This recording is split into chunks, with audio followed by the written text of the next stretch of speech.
네, 여러분 안녕하십니까? Q5 English입니다. 오늘은 보상하다 이렇게 번역되는 compensate, make up, atone 뒤에다 for가 오죠. 이러한 표현들이 저는 개인적으로 같은 편이다라고 배웠는데 사실 다르거든요. 어떻게 다른지 확인해 보도록 하겠습니다. 먼저 compensate. 이것은 어떤 것의 불균형이 발생했습니다. 그것을 시정한다는 뜻입니다. 법적 상황에서 직업적 상황에서 불균형을 시정한다. 또한 과학이라든가 어떤 데이터, 보고서 같은 데서도 사용이 됩니다. 그리고 누구에게 돈을 지불한다 할 때도 compensate 사람 이렇게 쓸 수 있고요. 그 다음에는 손실, 피해, 어떤 문제 등이 오게 됩니다. 하지만 compensate는 점점 더 pay, 이 돈 지불의 경우죠. pay로 대체되는 경향이 있습니다. 그럼 make up for, 일반적으로 for까지 같이 했는데요. 그냥 make up입니다. 어떤 것을 했을 때 그 행위의 결과로 좋은 것으로 갚는다 이러한 의미가 있습니다. 이것도 역시 갚다라는 개념에서 보상하다 개념에서 동일하게 들릴 수 있지만 좋은 것으로 갚는다 이러한 내용이 있습니다. 그리고 make up for 다음에 사람이 오는 일은 절대 없습니다. make up for 사물이 오죠. 그리고 이 표현은 좀 가볍게 들릴 수가 있습니다. compensate 하면 뭔가 좀 무겁고 그런 느낌인데 가볍게 들린다. 그럼 atone for 이건 뭐죠? 사실 이것을 동의어로 집어넣기가 애매합니다. 그냥 제가 학창시절에 동의어라고 배웠던 표현이라서 집어넣어 봤는데요. 이것은 이미 저지른 나쁜 행동에 대해서 후회와 유감을 표현한다는 뜻입니다. 즉 바로 잡는다 라는 뜻이죠.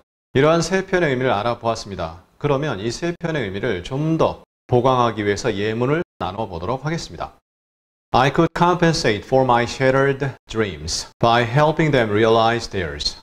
나는 나의 shattered 된 박살이 나버린 꿈을 보상할 수가 있다. 그러니까 꿈이 박살나서 불균형 상태가 된 거죠. 그것을 바로잡는다. 뭐 함으로써? 그들이 그들의 꿈을 실현하는데 도움을 줌으로써. 이럴 때 theirs는 their dreams가 되는 거죠. 어떤 손실이라든가 피해가 발생한 거죠. 그것을 벌충해준다. 그러한 느낌이 있죠. 그리고 누구에게 보상해준다가 없기 때문에 compensate 다음에 you, them 이런 걸 쓸 이유가 없는 거죠.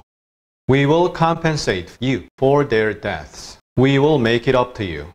우리는 그들의 죽음에 대해서 너에게 보상을 해주겠다. 죽은 것은 그들이고 보상을 받는 사람은 너죠. 그래서 compensate you 이렇게 쓴 거죠. 그러면 그들이 왜 죽었는지 모르겠지만 We will make it up to you. 너에게 to you, 너에게 make it up 하겠다. make up인데요. 중간에 it을 집어넣습니다. 그리고 to you.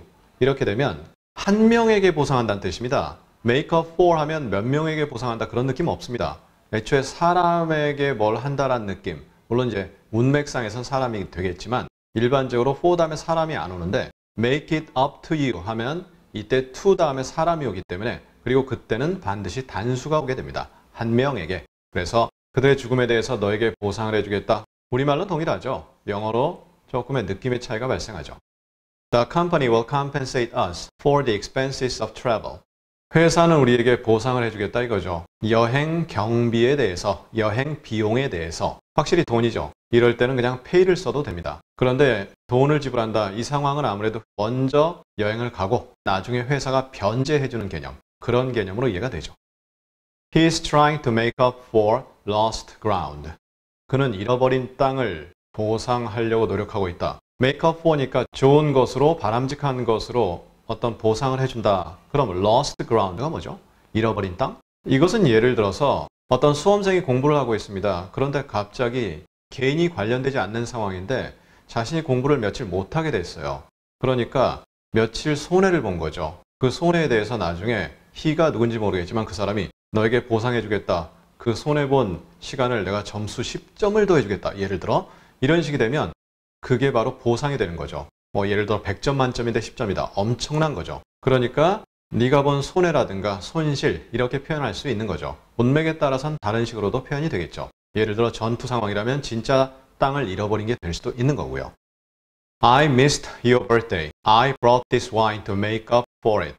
나 너의 생일을 놓쳤다. 이 말은 생일인 줄 모르고 그냥 지나갔다는 얘기죠. 야 깜빡했다 미안하다 이런 내용입니다. 그것에 대한 보상으로 for it. 그것에 대한 보상으로 내가 이 와인을 가져왔다. 그러니까 와인 마시고 분노 풀어라, 화를 풀어라 이렇게 되겠죠.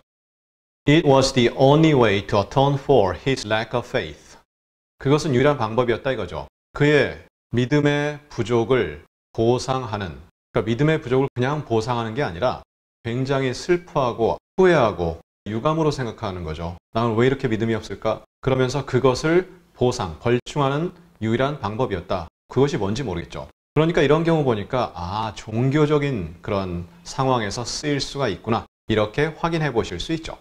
그 다음 오늘의 마지막 표현입니다. She did everything to atone for her crime.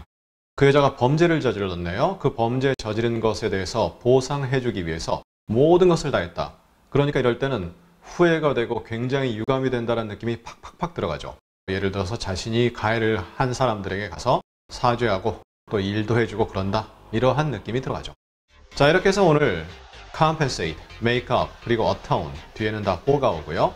보상하다, 벌충해주다 이런 느낌인데요. 조금씩 다르죠. 네, 이러한 차이를 잘 구분해서 활용하시면 여러분의 영어 발전에 큰 도움이 되리라 확신 갖고요. 우리 다음 시간에는 극강의 분노를 표현해 보겠습니다. fury, outrage 이런 단어도 있나? 그리고 이런 단어였나 싶은 그러한 표현인데요. 다음 시간에 자세히 나누어 보도록 하겠습니다. 감사합니다.